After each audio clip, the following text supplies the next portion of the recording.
Recently, you might have seen these videos about Minecraft currencies, in which cases are made for why specific currency is the best. All of this basically started with this video by a YouTuber named PineConeLP, which many others have since responded to. While on the surface this might just seem like a couple of nerds debating Minecraft economics, even incorporating some very real economic theory into their argument, this is all actually a part of a greater discussion. A discussion on a topic referred to by the YouTuber UntossableSalad as Minecraft server theory. Minecraft server theory, as a legitimate field of study, or as legitimate a Minecraft field of study can be, is kind of in its infancy, and because of that, I want this video to essentially gather as many of its main influences, sub-theories, and overall concepts and put them together into one concise point of reference, along with adding my own thoughts to the discourse. In addition, I also want to explain where I think it's heading, and why it might actually be more important than you think. So now, what is Minecraft server theory? To put it simply, Minecraft server theory is the collection of ideas and principles that are built on facts and observations meant to explain how and why Minecraft servers work. This includes concepts such as the relationship between the player and the server, gameplay loops of a server, and how different variables affect player activity. The general goal of Minecraft server theory is to make Minecraft multiplayer as fun as possible, but it can be used in more experimental ways. As said before, there's different subfields and schools of thought, but this is the general idea. Now, the reason why the recent economic discourse is related to Minecraft server theory is because it's establishing a system which will create genuine player interaction and thus activity on the server. The economic theory itself isn't necessarily MST, but it is useful or even necessary for the system to function, so it's still a relevant point of discussion. In addition, the actions that are taken to establish a particular economic system is MST. While MST itself may be relatively new, trying to have fun is not, so there's always been a need to understand how Minecraft servers work to some capacity, as well as contention between players and how a server should be. It's usually a debate of vanilla versus modded, rules versus anarchy, stuff like that. Some basic principles and practices have been established, or at least suggested, such as the 70% rule, the 2-week Minecraft phase, close proximity equals activity, but what differentiates what's going on now with before is the recent growth and development the community has seen, and the genuine debates aiming to figure out how, and more importantly, why, servers work. Of course, this means a lot has been said and developed, but I managed to work around 10 core fundamentals of Minecraft server theory, being a mixture of these insights and my own. You might disagree on a few or suggest something different, which is perfectly fine. I'm just trying to establish at least something that can be used as a framework. Also, this is mainly geared towards survival, but some of these ideas can still be applied to creative mode. Anyway, onto the first fundamental, with it being focus and objective. Focus and objective refers to the aims, goals, and overall direction a player has in the game, in this case, Minecraft. This is a very important fundamental of not just Minecraft, but game design in general, since an unclear focus and objective will lead to the player feeling left without a clue on what to do and why. But that's where Minecraft is unique. There isn't necessarily any core focus aside from maybe the Ender Dragon and achievements, but even then, they're not necessarily required. Instead, no one can tell you what you can or cannot do, with no rules to follow. This adventure, it's up to you. While this is absolutely what makes Minecraft so beloved, it's also a major dilemma that servers have to deal with. Not being assigned something to do can either be freedom to pursue anything you can imagine, or lack of interest, stimulation, or meaning, aka boredom. It's because of this focus and objective is first on the list, as it's arguably the most fundamental of fundamentals. However, that's not to mean the next isn't important. The second fundamental is the Triad of multiplayer. It basically means that a successful Minecraft multiplayer is made of 3 components, being the players, the community, and the server. Players are the individuals who play on the server, the community is made up of the players a part of the server, and the server is the physical machine itself combined with staff. These 3 are distinct and all required for Minecraft multiplayer to exist. Just when clarification is needed between server and the physical machine, and server as in the whole, I'll say Minecraft multiplayer. Got it? Okay, continue. A successful Minecraft multiplayer must both support each of them, as well as maintain stability between the three components. And by maintain stability, I mean as the first fundamental already established that Minecraft has no defined focus or objective, and the second states that player, community, and server are distinct components. The result is that all are able to have their own unique focuses and objectives. For example, a server's focus might be geopolitics, while the overall community mainly wishes to build in peace, but you also have one or two individual players who might want to troll people through hacking or something. These are three very different focuses and objectives, and while not this is always the case, they are incompatible in this hypothetical scenario, a serious issue as it can result in someone else's focus being interfered with or sabotaged. What is normally done to solve this issue is the implementation of regulation or policy intended to keep the focuses similar. For example, banning some activities or attempt to make the different focuses more compatible, such as intertwining the focuses. This is why events are so effective at boosting activity and maintaining stability, as they provide everyone a single main focus for the time the event is around.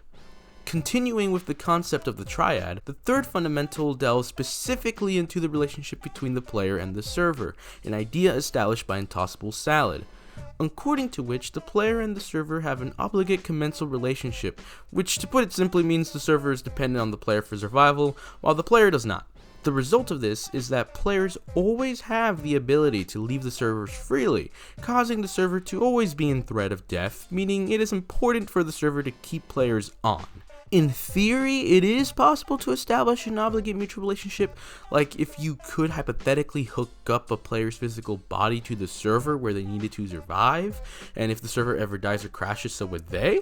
However, this is insane, very unethical, and probably illegal. I'm not entirely sure if it is, but I'm not searching that up.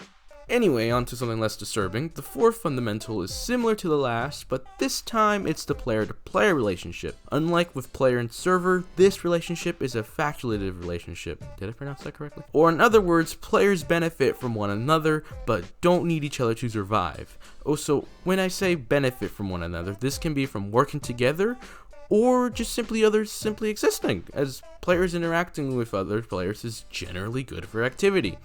Humans are sociable creatures, even more so in multiplayer. Pinecone LP, UntossableSalad, KCG, and generally every Minecraft server theorist acknowledges this.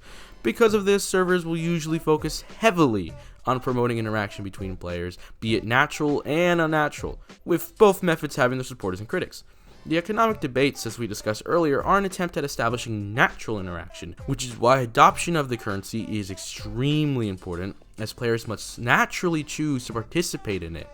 It's for this reason why KCG's Nether Star-backed currency has been criticized, due to the argument that most servers never obtain nearly enough Nether Stars for a sound currency. Pinecone LP's weak currency system has also been criticized, but in this case it's because of the heavily regulatory nature of the system that utilizes a lot of intervention and enforcement, which may not prove viable. By the way, if you're interested in checking out this discourse and just MST in general, I've made a playlist with the videos, link in the description. But overall, getting players to interact is extremely important, yet can be extremely difficult, and the next fundamental helps us really understand why. The fifth fundamental is the production loop. In game design, the concept of a game loop is very important, and the production loop being the game loops for meeting one's material needs like food. Minecraft has what a YouTuber named Joyful refers to as an individual production loop, which in simple terms means Minecraft players are self-sufficient and can meet their own needs themselves, which by the way does mean an economy is technically not necessary, at least in Minecraft, something that any economic proposal has to handle. According to Joyful, this is because Minecraft Survival was originally designed to be playable as single player. As with the first fundamental, this isn't necessarily a bad thing, as it gives players more freedom. But it could also lead to players running off and staying isolated from one another, which, as we know, is a major issue according to the fourth fundamental.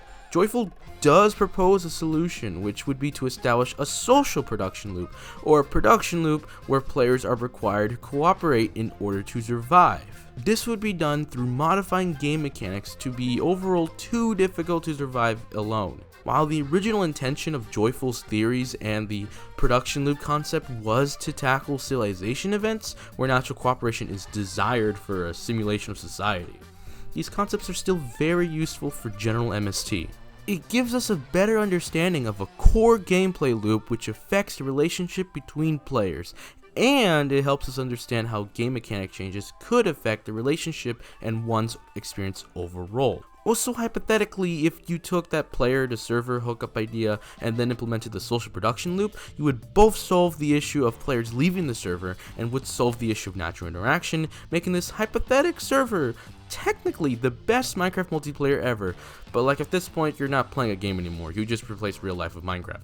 Which probably defeats the purpose of MST, since that wouldn't be fun? Or maybe it would be, since it would just be real life, and you can have fun in real life currently, so if Minecraft was literally life... Wait, this is basically just that one Magic Gun video. Anyway, on the topic of life, the sixth fundamental is actually a slight reworking of a fairly well-known psychological theory called Maslow's hierarchy of needs. If you don't know what it is, it's basically a theory conceived by a psychologist named Abraham Maslow, which establishes 5 distinct types of things you require, which in order are physiological needs, stuff like food and water, safety needs, stuff like shelter, love and belonging, stuff like family and friends, esteem, stuff like how others perceive you, and self-actualization, the thing I struggle with. Pinecoin LP mentioned Maslow's theory in a video of his, but UntossableSalad went to it a bit more and suggested that the needs are not one-to-one to you in real life and Minecraft, but definitely similar enough where the 5 categories are pretty much the same, just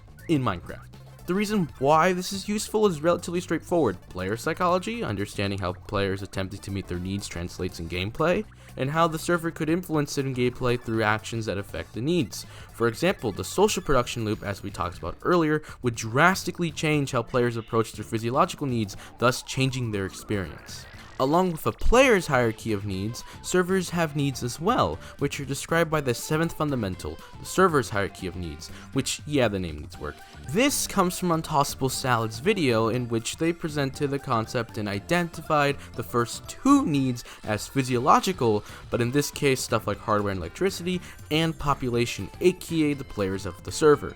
The other types of needs weren't identified, but after careful consideration, I think I figured them out, beginning with staff and management. A server can technically exist without staff and management, but 99% of the time they're crucial to a server. So for that reason, I placed this need after population, but before esteem. And yes, I know a server having esteem as a need sounds a bit strange, but hear me out. Esteem in the regular Maslow's hierarchy of needs can refer to seeking respect, and while that might still not make much sense, remember that players do have some sort of perception of a server, aka the server has a certain reputation and level of respect.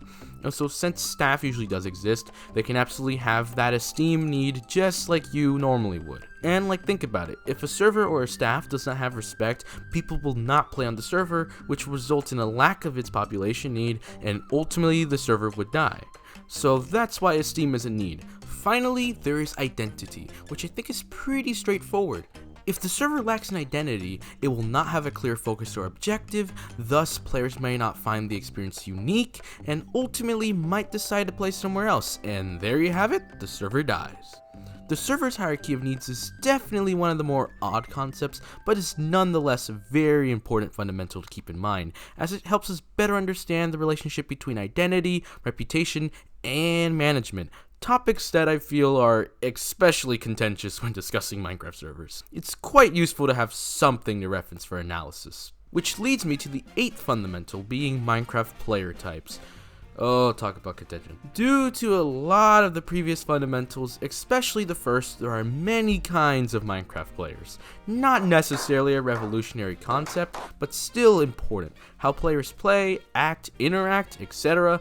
will be different, and while diversity can be good, it also means different needs and sometimes incompatibility, going back to the 2nd fundamental. Because of this, it is useful to categorize players to better understand and manage them. Not in a tyrannical way, of course. How you categorize them and what categories though, I'll be honest, I'm not entirely sure. There's a lot of different ways the community and even the overall gaming community in general categorizes different player types, so I genuinely don't know what should be used as standard.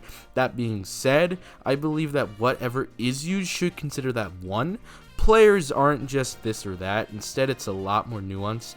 2, players can spend time focused on things out of the game, such as writing lore, and still consider themselves a part of the game and community.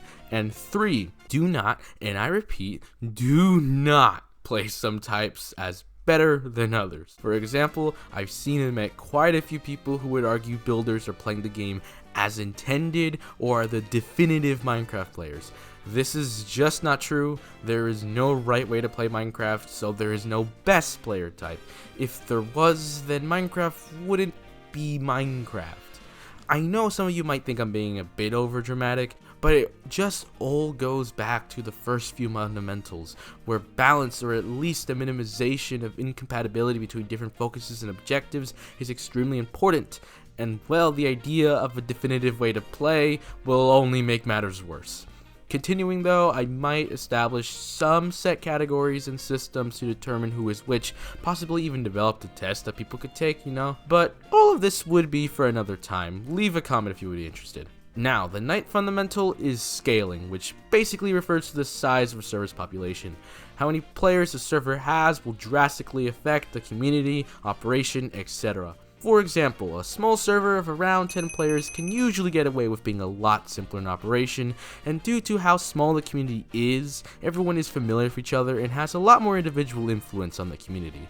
Now, contrast that to a massive 1,000 player server. Unless you don't mind your server becoming 2B2T, you'll usually require a robust staff team and have to handle a much more complicated community, and in turn a much more complicated triad of multiplayer. And finally, we have the 10th fundamental of game balance. This is another game design fundamental which I've already touched upon while discussing the other fundamentals, but it's basically, as the name implies, balancing fairness and difficulty in a game and its mechanics. For servers that aren't playing vanilla, this can be done through adding, removing, buffing, and nerfing things within the game, and in some cases outside of the game, like regulating metagaming, but it's a lot more difficult. Usually a core focus and objective are crucial for good game balance, but in Minecraft multiplayer's case, it's more so about balancing the different focuses of each individual player, along with the triads components as said back when discussing the second fundamental.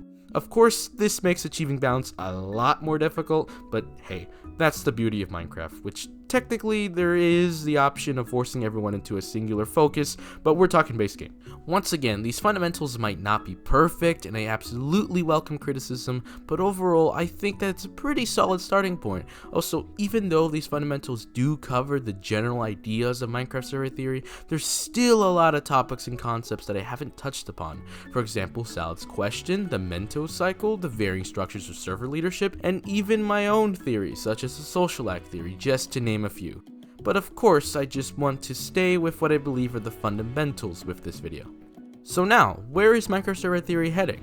Well, honestly, I think we might see the current economic discourse go on for another few weeks. In the meantime, more and more people will join the general MST discussion, building on each other and adding their own insights to the field. By the way, I think you should all check out this video that it's called "What the Minecraft Currency Debate is Missing" by Turtlesnake. It goes into Minecraft server theory as well. I kind of just stumbled upon it while working on this video. But yeah, check it out though. Anyway, continuing. I don't know how well this video is going to go, but maybe some of you watching this will respond to me, or perhaps propose their own core fundamentals. By the way, if that does happen, would my ideas be referred to as Kingian theory? Yeah, it doesn't hit the same as Joyfulism or Pyconian theory. The point, however, is that I believe Minecraft server theory, and maybe more importantly, its community, will continue to grow and develop, which honestly, I'm very excited to see. And of course, some people are probably wondering why any of this even matters. Well, for starters, I don't think it even has to matter as long as the people participating are enjoying it. That being said, I believe that it does matter simply due to how useful it is for analysis and operation of Minecraft multiplayer. This will genuinely help players and owners alike establish servers they're more satisfied with, and because of the better understanding people will have on Minecraft multiplayer, we might see some people experiment in ways we haven't seen before. And since these experiments will be grounded in a foundation which many have contributed to, they could be quite successful, which of course what is successful is subjective, but in my case it's enjoyment and longevity. Overall, I believe we're going to see a new era of Minecraft servers, with many different kinds sprouting out, and I know a lot of people have been feeling like Minecraft servers as of recently are getting stale and generic, and while some might argue differently, Minecraft server theory will undeniably usher in innovation. Or maybe I'm completely wrong.